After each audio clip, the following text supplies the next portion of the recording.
Hey, welcome to the Grenning Gallery in Sag Harbor. Today we're going to be talking about the Gems Show of 2022. The first crown jewel I want to introduce you to is Pink Ascension Tuesday, which is a major work by Slonem. This is an absolutely gorgeous painting.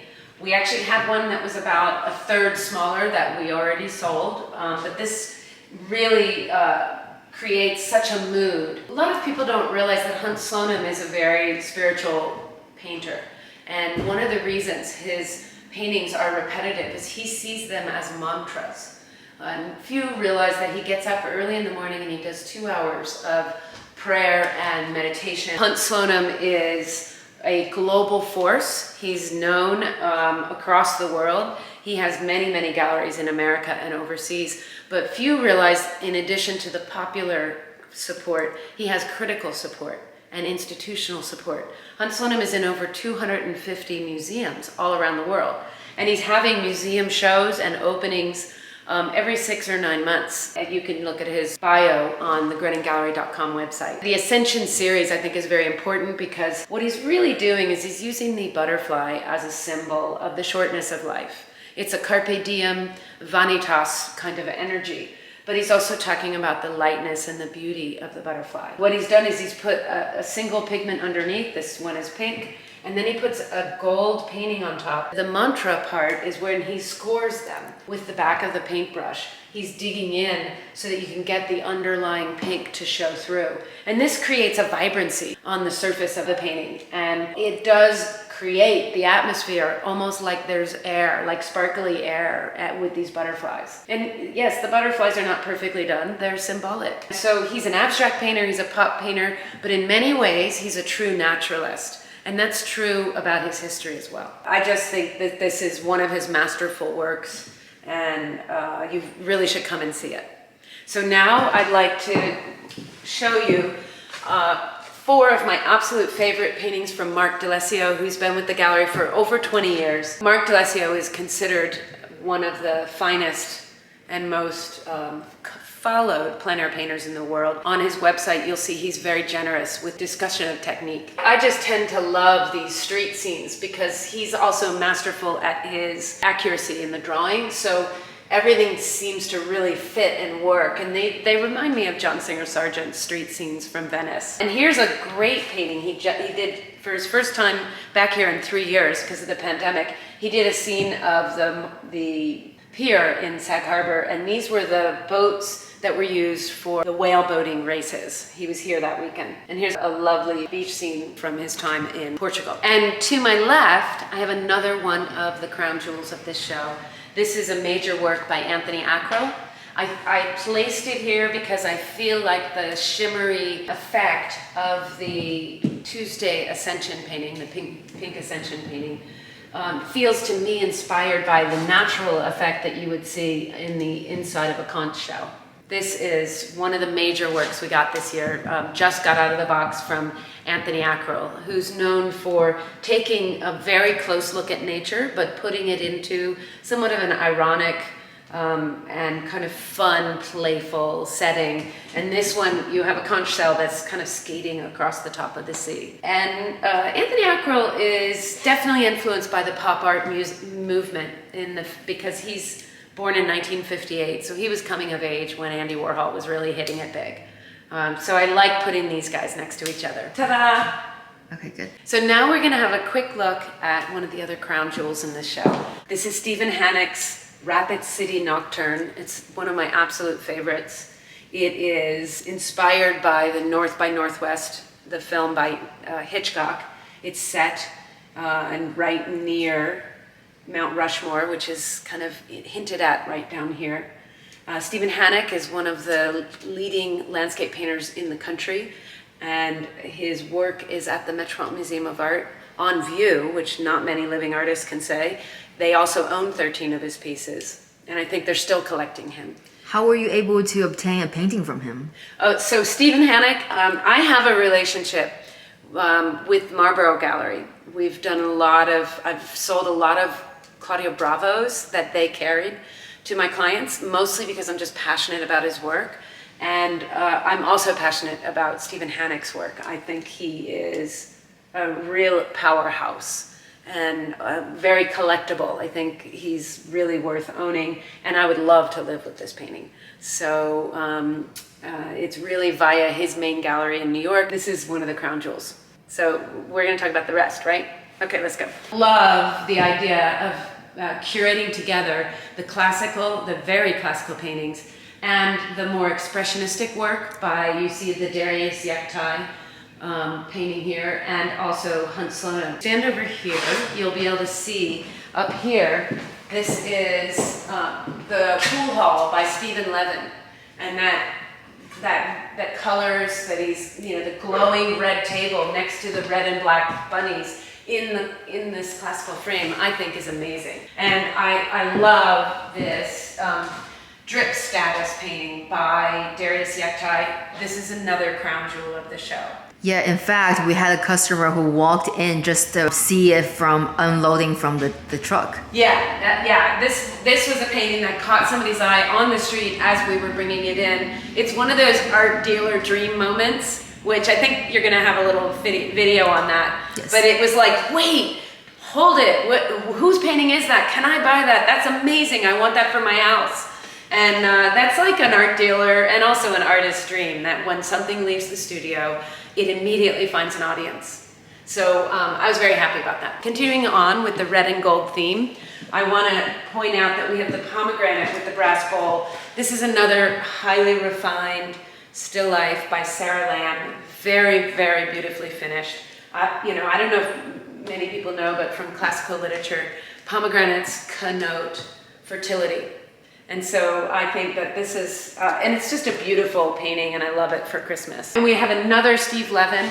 Steve Levin is a master at painting all these different surfaces. This is a fabulous painting, and I love the frame. This really harkens back to turn of the century American Impressionist frames. And now we're gonna walk over here. We're gonna show you another crown jewel. This is Ben Fenske's Fresh Apricot Still Life. From afar, like the further back you get, it gets tighter and tighter.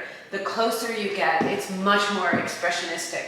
And the power of his brushstroke is really clear in this one. What I love about this painting is that this is an interior in his house, and you can kind of feel like the kitchen through there, and this is the red wall behind it. But again, it's just a riot of all these colors that he sees in the shadow part of the table.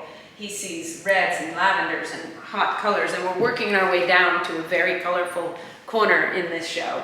But the other point about this is if you stand back, you can see how we can curate in the Slonem bunnies. So this color here was selected because it really is very similar to some of the color in the light side of this tablecloth. This color here, the peach, or the orange or the apricot color, is in these roses and in the apricots. This color here, this warm pink, can be found in the background here and in the foreground here. And this is how I would recommend curating in some more punchy pop art with your more traditional paintings, especially when you have an untraditional traditional painter like Ben Fenske. I also love, I just point out really quickly, the girl in the window. This is called Girl Morning. Again, a riot of color. I think it goes very well also with the Slonem bunnies. Before we leave this area, I want you to see on the desk, we usually put our favorite little gems. This is a Marc Dalessio painting of a graffiti artist painting on a graffiti wall. It is a classical painter doing a plein air piece of art, very abstract and also a little bit funny. An artist painting an artist. This, I think, is one of the coolest combinations of paintings we've ever done. We have Kelly Carmody doing these party scenes over to the right there, where she's really amping up the color on the top one, and in the bottom one it's a little bit more somber colors, but we still see some kind of phthalo greens and some bright punchy colors.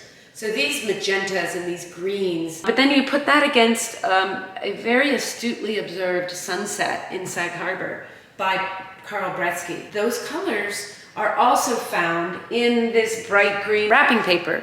This is a painting by Maryann Lucas. We actually have 3 Maryann Lucases mixed in with the really swirly, kind of groovy bunnies. But overall, this is then finished, this whole group of paintings are finished with the Madras Lilies by Darius Yektai. I just think this pulls all of that palette together.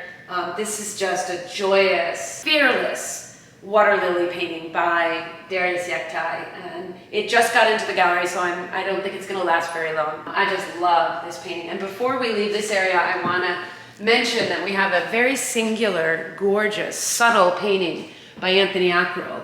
It's called Blonde on Blue, but that painting needed its own wall. It really didn't work next to some of these other paintings. I just think that's a really wonderful Ackrill that just came in.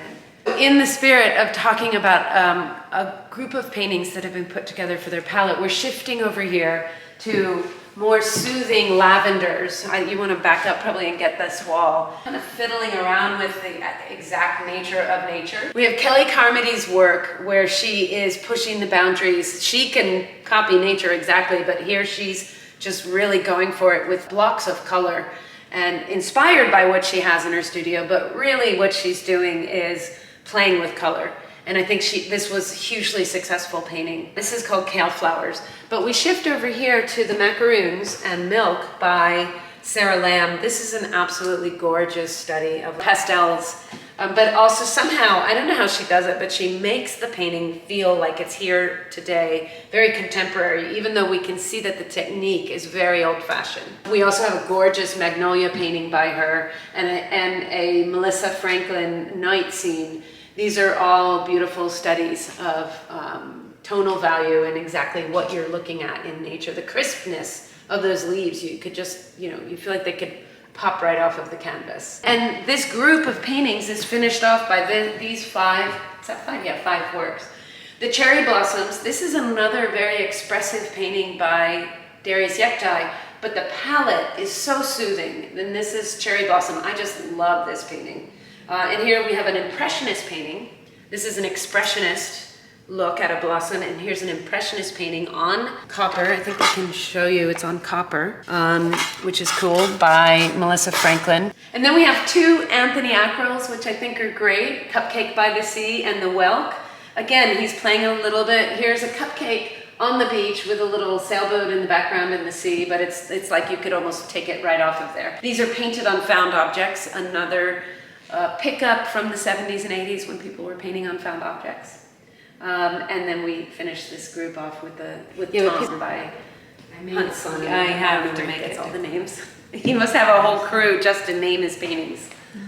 Okay, so now we're going to look at 2 more groups of paintings, or actually 1 group and 1 big one. This is called Tandem Totem. This is a really gorgeous experimental painting by Slonem where he's swirling again. The gold is mixed in with 2 or 3 kinds of blues. This is part of the Ascension series. But note the frame. He's really obsessed with these old frames, and I think he's using an old frame, and that's where he created the painting around the frame. And I think it's very original, very different, and I just love this swirling nature. It really feels like air. And then we have a series of bunnies that I think really are enhanced by the fact that they're paired with these 2 gorgeous little gems of Nelson White. They're both beautifully painted paintings. They're only 4 by 6 inches. This is Truman Beach, and this is called The Waves of Cooper's Beach, which is out in Southampton. I want to finish on the final crown jewel of the show. I'm just going to come over here and get the title. It's called Peonies by Studio Window. This is by Darius Yektai, and I had a client come in and say, "Oh my God, I see Jane Freilicher. I see a lot of influence of the old Abex movement out here," and that's exactly what Darius Yektai is doing. As I said earlier, he painted in his father's studio, and his father was very good friends with all the great Abex painters. Abex meaning abstract expressionist painters of the East End. So I think it's fitting that we finish on this. It's a gorgeous painting. It's the interior. You see the window in his studio looking out to his backyard. He's got the traditional still life setup, and then this is a black lily painting that was leaning against the wall behind it. I just think the impasto, which is the buildup of the paint, is fabulous on this. It's a very rich painting, and it really gives you a sense of place, which is what we want to leave you on. So happy holidays to everybody. Come into the show. It's up until January 8th. So that's it. Do you have any other questions? Where can people find more information on these paintings? GrenningGallery.com, and we have a very user-friendly website, and there's an exhibition page, and everything that's here, you can just click onto the exhibition information, and all the images are there. If you double-click them, you'll get the price, the size, in the frame, out of the frame. We don't leave much to chance around here at the Grenning Gallery. Love that. Accessible and informative. Yeah. That's it. See you later. Bye. I love it.